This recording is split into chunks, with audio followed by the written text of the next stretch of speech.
دقت کنید برادرای عزیز، برادرای توجیکی خمون مثلا در شهر راسیا کار و فعالیت میکنن، گراجدانین راسیان و نکم دوم جای کارشون در خانه خدا.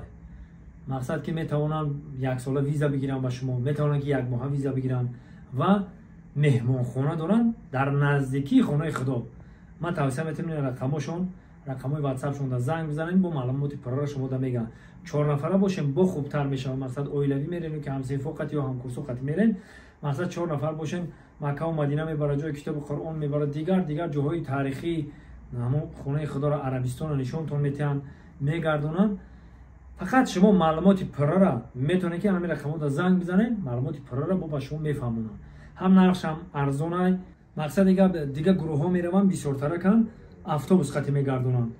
این شرکت میتونه که 4 نفری در ماشینای مایده، ماشینای نو زمانوی، تویوتا، ماشینای نو خطی برده آوردن میگیرن شما را.